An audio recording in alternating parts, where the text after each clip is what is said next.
Hello, my name is Sagalow, and I am an expert in insurance coverage disputes and insurance matters generally, with a sub-expertise in directors and officers liability insurance, professional liability, and cyber insurance policies, what's called financial lines.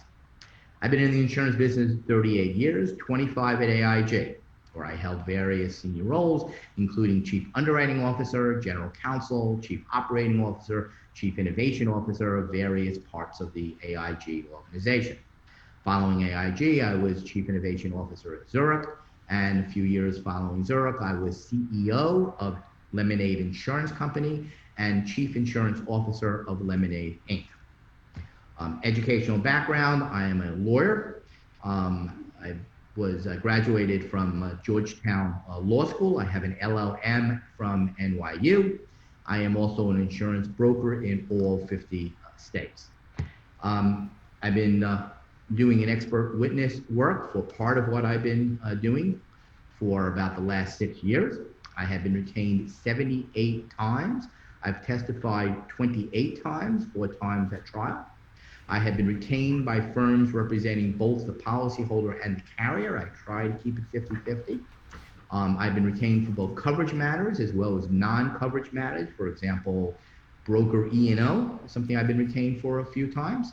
While most of my coverage matters have been in the financial lines, I've also been retained for coverage issues outside the financial lines, such as business interruption and GL and whatnot. I've been retained for cases in both federal and state court throughout the United States. I have been subject to one Daubert motion that failed miserably. I'm supposed to say, what do I enjoy most about my expert witness work? I think it's combining my knowledge as a chief underwriting officer with that as a general counsel to review the reasons why an insurance policy is written the way it is. Not just looking at the words, but why are the words there? What's the underwriting intent? There are times where the words are unfriendly to, for example, a position a policyholder wants to take. But once you understand the intent of the policy, why the words are there, what the underwriter was attempting to do, then it becomes obvious from a point of view of custom and practice that there should be coverage. The other interesting thing that I enjoy is looking at things that are new. So, for example, I've been asked to opine whether the 2014 attacks by Hamas against Israel is excluded by a policy's war exclusion, or is it a terrorist attack that would be covered?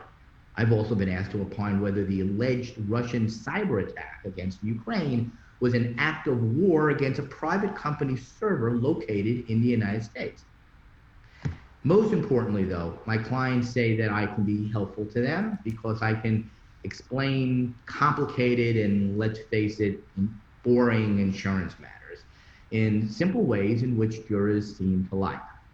I frequently offer potential ways for looking at an issue which I'm advised that the client had not previously thought of.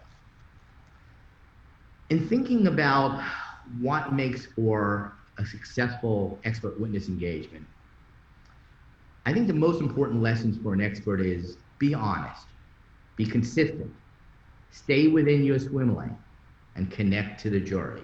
It's no good having something important to contribute if you're unable to communicate it to the jury effectively. In all events, I want to thank you very, very much for your time.